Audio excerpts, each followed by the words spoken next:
নমস্কাৰ, মই কিশোৰ দাস। মই যেহেতু অসুস্থ সকলোৱে গম পায় অসমবাসী ৰাইজে। মই যে আৰু এইকাৰণে মোৰ ট্ৰিটমেণ্ট চলি আছে বম্বেত, আৰু চিনেমাখনৰ প্ৰমোচনত মই অলপ নিজে থাকিব পালে নিজক সঁচাকৈ সুখী হ'লোহেঁতেন। আপোনালোকৰ লগত ডাইৰেক্টলি এটাচ হ'লো হয় বা সকলোকে লগ পালোঁ ভাল লাগিলেহেঁতেন, কিন্তু আজি মই বিশেষ অসুবিধাৰ কাৰণে আপোনালোকৰ মাজত আজি নাই। কিন্তু একো নাই, আপোনালোকে চিনেমাখন চাব, কাৰণ এইখন মোৰ অসুস্থ হোৱাৰ শেষ ছবি আছিল, মানে লাষ্ট চিনেমা কৰিছিলোঁ এইখন। আৰু চিনেমাখনৰ বহুতখিনি মমেণ্ট মোৰ এতিয়াও মনত আছে, বহুত ভাল লাগে। কাৰণ চিনেমাখন যেতিয়া আমি কৰিছিলোঁ মাজতে লকডাউন 2বাৰ পালোঁ আমি। সেই লকডাউনত মানে এনেকুৱা কিছুমান পৰিস্থিতি হৈছে, মোৰ কাপোৰ চাপোৰ কণ্টিনিউটিৰ কাৰণে বহুত মানে প্ৰব্লেম পাইছিলোঁ। কিন্তু কাৰণ ঘৰত মানে লকডাউনৰ সময়ত ক'ত গৈছে ঠিকনা নাই। ইভেন মই নিজকে বডি মেইনটেইন কৰাৰ কাৰণে, ছেইম লুকছ ৰখাৰ কাৰণে বহুত মেইনটেইন কৰিছিলোঁ। ডাইৰেক্টৰ সুমিদাক মই বহুতবাৰ কৈছিলোঁ যে কি হ'ব, মই শকত হৈ গ'লে দিগদাৰ হ'ব।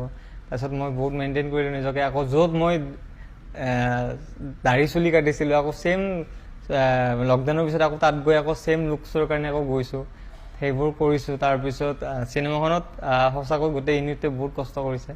আৰু আপোনালোকে যেনেকৈ মোক মৰম দিছে, আজিলৈ ইমানখিনি মৰম দিছে, আশা কৰোঁ সকলোৱে চিনেমাখন চাই মোক সহায় কৰিব বা মৰম দিব বুলি মই সঁচাকৈ আশাবাদী। আৰু চিনেমাখন যিহেতু বহুত কষ্টৰে কৰা গৈছে, এখন চিনেমা কৰিবলৈ সকলোৱে গম পায় কিমান কষ্ট হয়। আৰু এখন মোৰ যিহেতু মোৰ ৰিচেণ্ট প্ৰজেক্ট, ক'ব গ'লে ৰিচেণ্ট প্ৰজেক্ট। আৰু এটা সময়ত মই যেতিয়া ডাবিং দিছিলোঁ, ডাবিং দিয়াৰ এটা কথা ক'ব বিচাৰিছোঁ।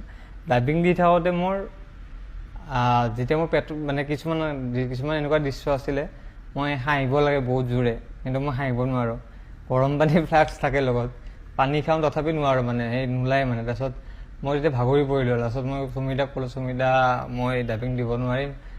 তাৰপিছত তেখেতে গুঞ্জন দা ধন্যবাদ দিব বিচাৰিছোঁ এই ক্ষেত্ৰত, তেখেতে সহায় কৰিলে। তাৰপিছত মই হায়দৰাবাদ গুচিয়ে গ'লোঁ চিকিৎসাৰ কাৰণে। তেতিয়া খুব পেটৰ বিষ আছিলে ডাবিং দিয়াৰ সময়ত। আৰু চিনেমাৰ কিছুমান মুহূৰ্ত খুব ভাল লাগিছিলে আমাৰ, খুব এনজয় কৰিছিলোঁ। ৰাতি ধৰক গোটেই হোল নাইট কেতিয়াবা শ্বুটিং কৰিছিলোঁ, আৰু খুব আমি এনজয় কৰিছিলোঁ গোটেই টিমটোৱে। আৰু আমাৰ গোটেই মানে এটা খুব ধুনীয়া এটা প্ৰজেক্ট আপোনালোকে পাব বুলি মোৰ আশাবাদী। কাৰণ চিনেমাখন যিহেতু হাস্যমধুৰ আৰু ৰোমেণ্টিক হয়, আৰু ইয়াতে অসমৰ বহুত কেইজন বিশিষ্ট অভিনেতা অভিনেত্ৰীক দেখিবলৈ পাব আপোনালোকে। আৰু মোৰ ৰোলটো অলপ জমনি, আৰু এনেকুৱা ইউনিক ৰোল মই আগতে কৰা নাছিলোঁ, আৰু খুব নিজকে হেপ্পী আৰু এনেকুৱা এটা কেৰেক্টাৰ কৰি মই। আৰু আশা কৰোঁ সকলোৱে ভাল পাব, কাৰণ ছবিখন খুব এণ্টাৰটেইনমেণ্ট।